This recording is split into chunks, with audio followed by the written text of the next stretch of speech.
Good afternoon. Hello everyone. Welcome back to my blog. Mga ka-BSA, mapagpalang hapon po sa ating lahat. Ayan. Ayan, dito po tayo sa Joyce Farm. Ayan, dumating na po yung nakuha nating magtatrabaho sa Joyce Farm at yun, isang grupo dumating, mga riot builders. Ayan, pagdating pa lang, ayan, salamat sa inyo. Pagdating pa lang, naglinis na agad loob ng bahay saka sa labas. Lahat ng naiwang kalat, yun, winalis. Ngayon, malinis na. Pati sa loob ng bahay nalinis na rin at yan pagdating nagwalis na agad, yun, mga basura inipon sa loob at labas ng bahay. Pagkatapos nagmeeting kami, yun, dahil sa mga dapat gawin. Pero actually, ang grupo na yan, magpipintura lang. Yeah, magpipintura lang dapat. At konting retoke sa loob ng bahay. Dahil dun sa labas, sa swimming pool, nirequest ko na magdala rin ng tao na gagawa. At yun, sinurbay nila yung trabaho. So, walang problema. Pero, mag-reinforcement kami. Dahil nakulangan talaga sila sa bakal. At wala naman tayong sinisisi dahil hindi nila alam kung paano gawin o paano patatagin ang kalaban ay tubig. So, hindi naman natin sila sinisisi dun sa kakayahan nila. Kaya lang, sinasabi ko sa kanila dahil medyo nakakaintindihan tayo kung paano patibayin yung trabaho. So, yun lang. Wala naman tayong sinisisi. Wala tayong magagawa. Hindi nila alam eh. Kumbaga, wala pa silang experience sa ganun. So, ayan, nakita nung foreman na kailangan mag-reinforcement dahil mahirap nang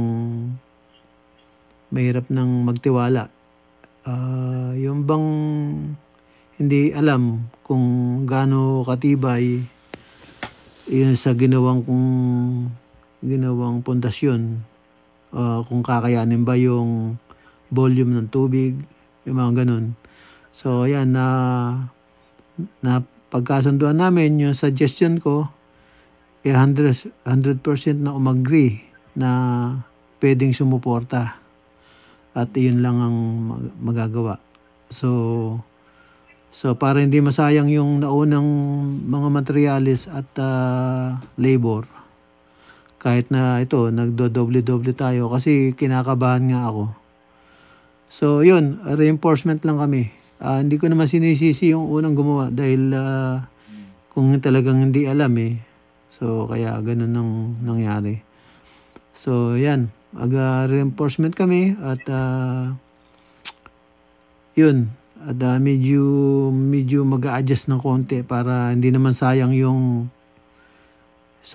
gagastos ako uli na parang hindi nasunod yung gusto ko ba, parang ganun. So kailangan namin mag-modify para mangyari. So yan, abangan nyo mga ka-BSK. Yan, pasensya na, talagang ganun. Kumbaga hindi natin alam na magkakaganon na sitwasyon. So ngayon medyo panatag ang loob ko na bibitawan itong foreman yung trabaho, na ayos na lahat at ika nga hindi siya mapapahiya at yung tropa niya na kasi talagang gumagawa sila. Ilang beses na sila gumawa ng mga ganun na swimming pool talaga sa bahay na hindi naman talagang infinite swimming pool, pero talagang may laban sa panahon, sa lindol, may laban yung ginagawa nilang swimming pool. So yun po, at medyo nakahinga tayo ng maluwag. So yung suggestion ko 100% umagri sila na talagang ganun ang dapat gawin para ma-save kahit papaano. So yun lang ang doubt din nila,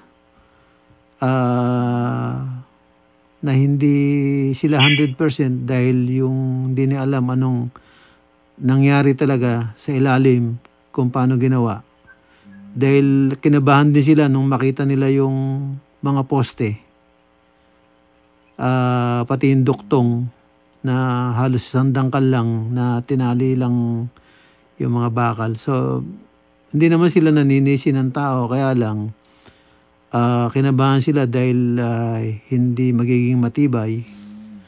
So kaya yun, yung suggestion ko na pagdesisyon namin 100% para kayanin kung ano man yung volume ng tubig at ano man bigat dun sa taas. So ayan, abangan nyo yan mga ka-BSK. Ayan, yung tao nila pagdating naglinis na agad. So wala akong sinabi, basta't pagdating nilang yan nilinis agad nila area, dahil daw hindi sila makapagtrabaho pagka napakarumi ng paligid. So sabi ko nga, pasensya, wala ako dyan, hindi ako pwedeng maglinis. So sabi niya, hindi, talagang ganun ng ugali nila, na kailangan pagdating nila bago magtrabaho kailangan malinis, at bago sila umalis malinis, talagang malinis talaga, na yun, at papakita lahat kung anong nagawa. At kung mayroong suggestion o may idadagdag, pag-usapan. So yun, at marami rin siyang sinave sa akin. Yan, maraming salamat sa bagong tropa dyan. Yan, sa Arayat Builders. Maraming salamat. Kahit na ang pakay nyo magpipintura lang, lahat ng mga dapat ayusin naisama nyo na rin. Pati pagpipintura ng gate. So yan, salamat. Ayan, abangan natin ng mga ka-BSK kung anong gagawin yung milagro dyan sa Joyce Farm. Yan, yun, at hanggang ngayon nag-uusap-usap sila Division of Labor, pinag-uusapan na nila kung anong unang gagawin. So tayo naman yun, nakaalalay lang sa kanilang pagpupulungan kung anong mga materyales ang bibilin. So unang-una, yun, may na-receive tayong message, hindi pa tayo sumasagot. Pero nakita ko doon pintura. Kasi yun ang pakay talaga nila. Magpintura at yun nga sa loob ng bahay. So lahat ng sa labas in addition ko lang sa kanila. At yun, nagkasundo naman sa presyo. Wala tayong magagawa, andun na. Naumpisa na natin, nagkagastos na tayo. So kailangan lang na solusyon. Hindi yung pipilit mo yung gusto mo, yung parang ganun. Kailangan na pag-uusapan at siyempre ako nagpapagawa, ako magre-request kung gaano katibay ang dapat gawin para wala tayong kakaba-kaba. So yun, magre-reinforcement kami, yun tulad na nasabi ko kanina. Pero sila doubt kung ano nangyari sa loob, sa ilalim. So kaya gagawa kami ng paraan para makontra, ma-block kung ano man ang tawag doon, alanganin o dangerous kung ano yon. So yan, sana makaya ng reinforcement na ilalagay namin. Ayun, yan, wala tayong sinisisi at naunawaan natin sila na doon sa mga sagot nila talagang hindi pa nila talagang biyasa na gawin. So tulad ng sabi ko, DIY swimming pool nga kailangan patibayin at hindi lang bungalow type ang gagawin. So yun lang.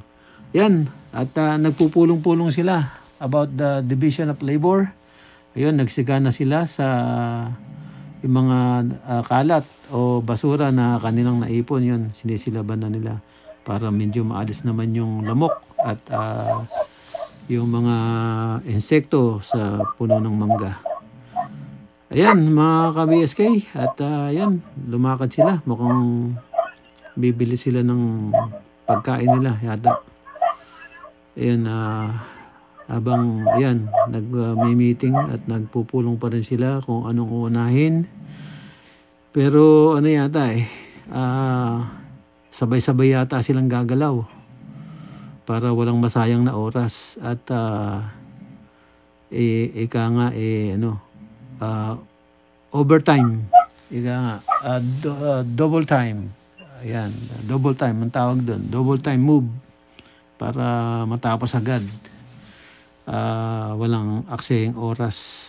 Yun, ganong diskarte. Ayan,